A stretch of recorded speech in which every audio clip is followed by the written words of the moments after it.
If you are a graduate and you've just entered the marketplace, you're looking forward to making an impact there and you build your own fortune, please, this video is specifically dedicated to you. What do we mean by you've entered the marketplace? You've just started up your own business and you're looking forward to, of course, close more deals and then make an impact in the marketplace so that you're in position to attract fortune. Please, this video is yours.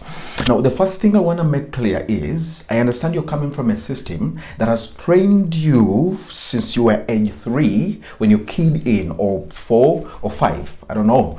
But when you keyed in the school factory system, this is what happened.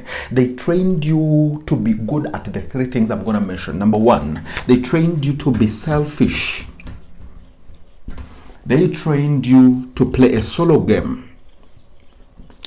And they trained you to ask.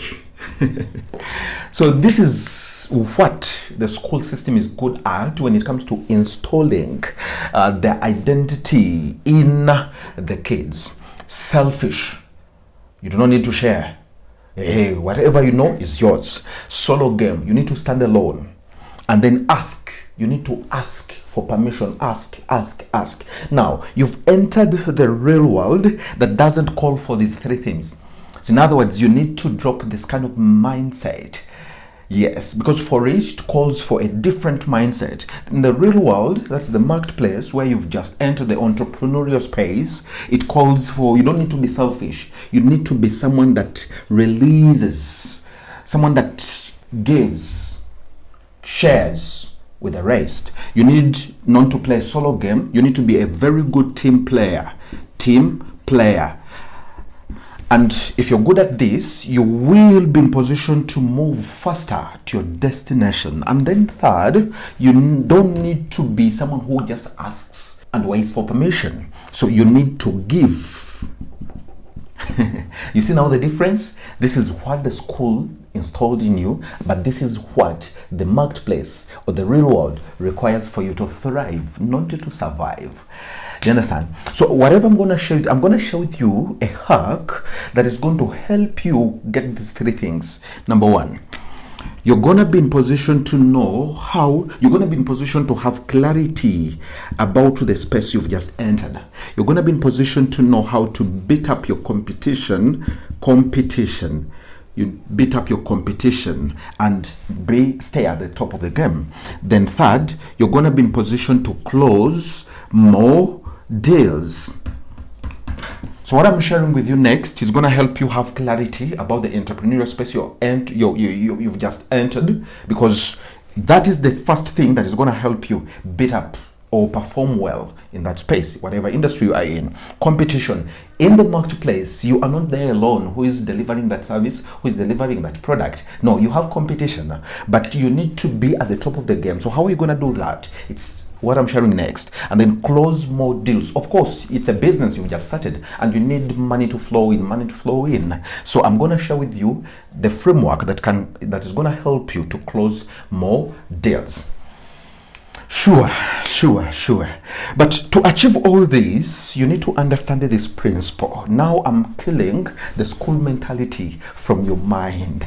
Makes sense? You need to understand this principle. You can literally, please write it somewhere. You can have everything in life you want as long as you are willing to help more people get what they want. Let me pause for a second. Can I repeat this?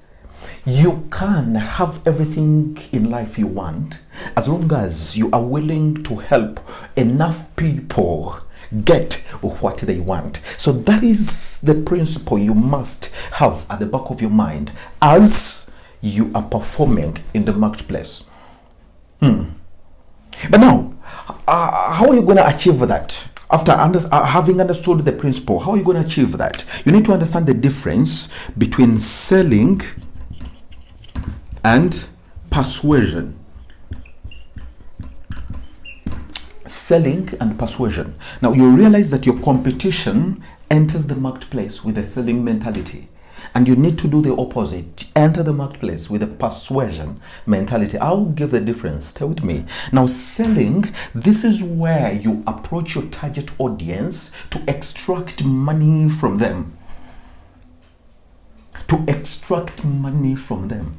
Because the school system taught you to take. You want to take, extract. How do I get money from this person? That is selling. So selling, it's a thing that happens to the customer. Now, persuasion, that is going to make you different so that you're in position to beat up your competition and, of course, close more deals. This is it. Selling, this is what happens for the customer. So, in other words, you approach that target audience with the question of, how do I help this person get what they want? Are you seeing how we are going back to our principle? If you are in position to help enough people get what they want, you will be in position to close more deals. So you see the difference? So persuasion, it's a thing that happens for the customer. Selling, it's extracting. Persuasion is helping. You see the difference? And we're looking forward to seeing you helping more people to get what they want. So persuasion, it's helping your potential customer make a decision for their own benefit. You are helping them to make decisions for their own benefit. Selling, you're making them make a decision for your own benefit because you are money-minded. You don't need to be mammonic. Make sense? So that's the difference. So when you understand the difference between selling and persuasion, you'll literally find out that persuasion is making your potential customers to beg, do business with you. To beg, please, can you take my money? Please, can you take it? Please, I want to do business with you. Please, I want you to help me. Because they have found out that you are interested in them. You are interested in them. So this is where closing more deals happens. This is where closing more deals happen. Does that make sense? Now, selling, you realize that they're discovering, and today customers are smart. They can know this guy is hungry. This one could be too many dates, could be the landlord on his neck, could be he slept on an empty stomach, so he's extracting money from you, from me. They jump. Have the persuasion mentality. So I'm going to share with you a framework that is going to ease this for you. How do you embrace, apply, practice, live the persuasion mentality? Here's the framework. This is the same framework I use to close my deals to WealthWithin. So it's the same framework we use at WealthWithin to close deals. What's the framework? The framework is called the destination framework. Destination framework. I'll explain. Stay with me, sit down and relax. We're in class, you're learning. Destination framework, just as you hear the word destination. So you're literally taking that potential customer somewhere. You found them at point A and you're taking them at point Z, probably. So you're taking them somewhere. So because you are wearing the persuasion mentality and you're looking forward to help enough people get what they want so that you're in position to close more deals. This is the destination framework. So you're selling a product or service, whatever industry you are in, this framework operates, works and gives good results. So you need to understand where your target audience is. So let's assume your target audience is Daniel. Is here, Daniel, with big eyes. Daniel is there. This is your target audience, Daniel. So you need to understand where is your target audience, not the location. No, what's their current situation? What's their current situation? We're on the destination framework. So you get to know where they are. Second thing, how are they affected? So here you're finding what's their cost of inaction. How are they affected? living in that situation, how is it affecting them? So you also note it down. Number one is where and how they are affected. And then number three, where do they want to be? Where do they want to be? Yes, the destination.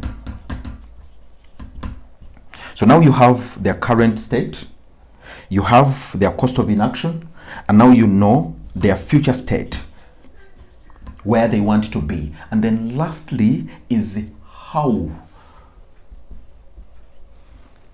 you help them get there. So literally, what's the solution that you're having that takes them where they want to be, their destination, their future state? Does it make sense? So that is the destination framework. So if you approach every single customer with the destination framework at the back of your mind, you'll close more deals.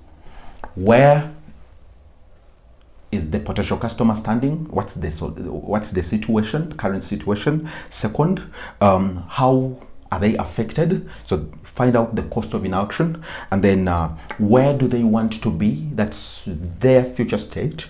And then lastly, how you help them get there. That's your solution. So by leveraging on the destination framework, you realize that the potential customer is finding out that you are interested in knowing more about them, their current state and where they want to be. So they just come closer to you, and that is when they beg to do business with you. So there you are persuading and not selling.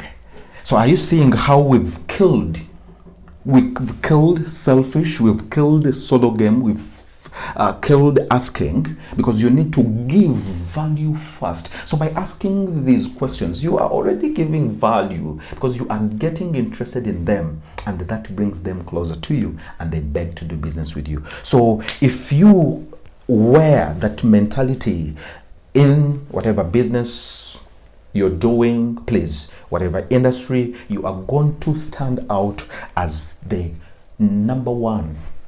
You'll literally have no option. You'll literally have no option. So please kill this, wear this, and you'll find yourself closing more deals, generating more revenue, and beating up your competition. Makes sense? And of course, becoming an expert or the go-to person in your industry. Please, I remain DK. I'm just your boy. All you need to do is to hit the follow button so that you become part of my community. Let's grow together. Let's sharpen one another. Please, cheers.